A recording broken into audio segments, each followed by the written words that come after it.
Hello students. आज जो video है जो टॉपिक है अगला वो है आर्टिकल्स का। आर्टिकल आपको पता है कि ये जो छोटे छोटे वर्ड्स हैं ये होते हैं अ, एन, द, ठीक है। तो इनको यूज़ कहाँ करते हैं, इसके लिए मैं आपको पहले एक सेंटेंस लिख के दूंगा यहाँ पे। इस सेंटेंस से देखते हैं हम क्या हमें क्लैरिटी मिल रही है नहीं मिल रही है। मैंने यहाँ पे सेंटेंस लिखा आई मेट बॉय। अब ये जो सेंटेंस है ना, इससे हमें ये क्लैरिटी नहीं मिल पा रही है कि ये जो बॉय है क्या हम इसको जानते हैं, क्या हमारे लिए नोन है या अननोन है। तो इंग्लिश में आर्टिकल का काम क्या होता है, ये किसी नाउन से पहले आके ये बताते हैं कि ये जो नाउन है कि ये डेफिनेट है या इनडेफिनेट है, क्या हम इसके बारे में जानते हैं या नहीं जानते हैं। तो अगर हमारे पास नाउन इनडेफिनेट होगा जिसके बारे में हमें नहीं पता और वो सिंगुलर है, काउंटेबल है, तो हम यूज़ करते हैं और एन का। जैसे यहाँ पे अगर मुझे नहीं पता कि ये कौन है तो मुझे लिखना पड़ेगा अ बॉय। मतलब मुझे पता है कौन है लेकिन मेरे जो लिसनर है, जो लिसनर होता है या जो रीडर होता है उसको नहीं पता होता कि ये जो नाउन है ये क्या ये डेफिनेट है इनडेफिनेट। तो इसके लिए हम अ या एन का यूज़ करते हैं। तो जैसे यहाँ पे लिखा है अ और an use generally before singular countable noun, क्योंकि देखो अ और एन का जो मतलब होता है, जो ये यूज़ होता है, ये वन या एनी के सेंस में यूज़ होते हैं। आप ही लोगों की लाइव वीडियोस ताकि आप उससे प्रिपरेशन कर सके और जीपी रेटिंग के यही 6 कॉलेजेस ज्वाइन कर सकें, क्योंकि फ्रॉड से बचना है और लाखों रुपए एजेंट को नहीं देने हैं। अगर आपको कभी भी लगता है कि आपकी प्रिपरेशन में कमी हो रही है या खुद से नहीं कर पाएंगे, तो प्लीज अभी के अभी SMVD marine academy offline coaching join कीजिए या उनके नंबर पे कांटेक्ट कीजिए और काउंसलिंग लीजिए ताकि सही तरीके से इन कॉलेज को ज्वाइन कर सकें। और हाँ, हमारी एक बुक भी चल रही है जीपी रेटिंग की, आप ये बुक भी बाय कर सकते हैं और सेल्फ स्टडी कर स्टार्ट कर सकते हैं। जय हिंद, जय भारत, जय माता। और आप वन उसके पहले ही लिख पाओगे जिसको आप काउंट कर सकते हो। आप वाटर नहीं बोल सकते क्योंकि वन वाटर जैसा कुछ होता ही नहीं, उसको आप काउंट नहीं कर सकते। तो ये जो है यूज़ होता है सिंगुलर काउंटेबल नाउन। मैं यहाँ पे SCN लिख रहा हूँ, सिंगुलर होना चाहिए, काउंटेबल होना चाहिए नाउन, तभी आप यूज़ कर पाओगे और एन। और साथ में वो क्या होना चाहिए, वो नाउन होना चाहिए इंडेफिनेट। अगर वो इंडेफिनेट है तो इनडेफिनेट है, अननोन है और नॉन स्पेसिफिक है, तभी आप यूज़ करोगे और एन, ठीक। और अ का यूज और अगर वो नाउन डेफिनेट है, हमें पता है उसके बारे में, तब आप यूज़ करोगे द। तो जो द का हम यूज़ करते हैं, द का जो यूज़ होता है वो होता है डेफिनेट सेंस में। जैसे अ और एन को हम यूज़ करते हैं वन और एनी के सेंस में, तो द का यूज़ किया जाता है दैट के सेंस में। और ये सिंगुलर प्लूरल दोनों के साथ आता है, सिंगुलर प्लूरल दोनों के साथ हम यूज़ कर सकते हैं, बट कंडीशन ये है provided that the noun is definite. Noun होना चाहिए हमारा डेफिनेट। यहाँ लिखा है कि the use generally before the countable uncountable दोनों के साथ to show that the noun is definite, specific और प्रीवियसली मैंशनड। तो अब हम क्या समझें, अगर कोई नाउन सिंगुलर है, काउंटेबल है, तो आपको वहाँ पे अ या एन लगाना ही है ये दिखाने के लिए कि ये स्पेसिफिक है या नॉन स्पेसिफिक। अगर आपको वो स्पेसिफिक है तो आप यूज़ करोगे द का, और द के साथ डिस्क्रिप्शन होती है।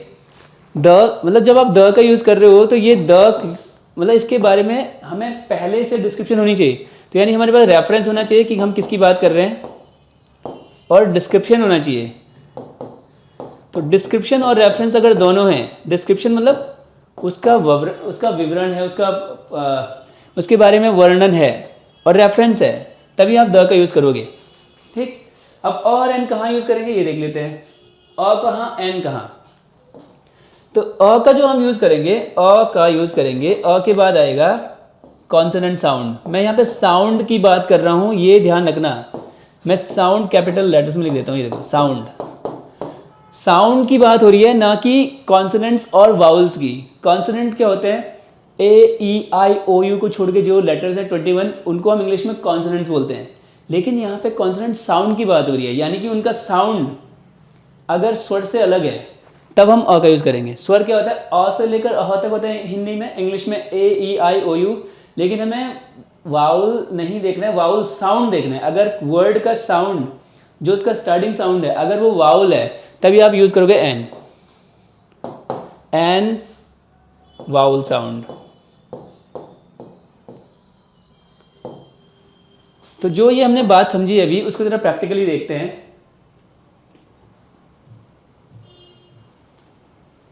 ये देखिए आवर आ साउंड है तो हमने क्या करा, एन करा।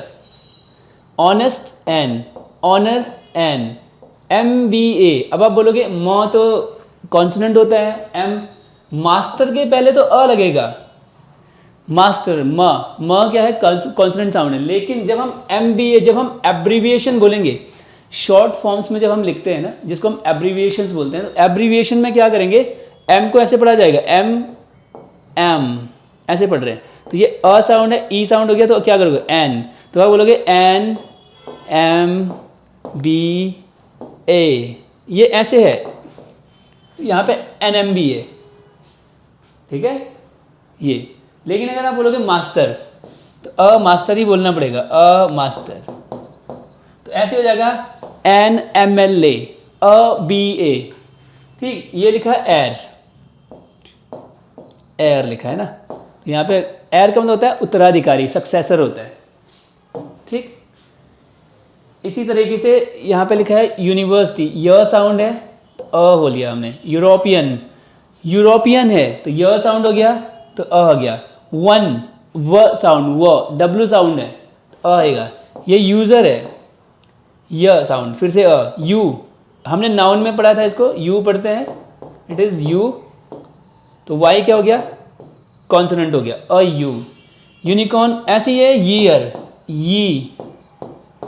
अब इंडिया में ज़्यादातर इसको ना ईयर पढ़ा जाता है, तो अगर आप इसको ईयर पढ़ोगे ना, if you pronounce it ear, तो आपको एन बोलना पड़ेगा, जो कि गलत हो जाएगा। एन ईयर नहीं, ये है अ यी, ईयर है, ईयर, यी, ये यी लिखा है यहाँ पे, यी, तो यहाँ पे अ होगा, ठीक है। अच्छा, ये तो था अ की बात। अब जब हम द की बात कर रहे थे तो देखो, द के लिए डिस्क्रिप्शन और रेफरेंस होना जरूरी है। मैंने लिखा है यहाँ पे, she met a boy, boy unknown था तो हमने अ लिख दिया, यस्टरडे। लेकिन अगली लाइन में बॉय अननोन नहीं है, अब इसकी डिस्क्रिप्शन है हमारे पास, इसका रेफरेंस है, वो लड़का, दैट बॉय, द का मतलब that boy was very intelligent, मैं एक लड़के को मिला जो कि इंटेलिजेंट था, ये मतलब है इसका, ठीक है।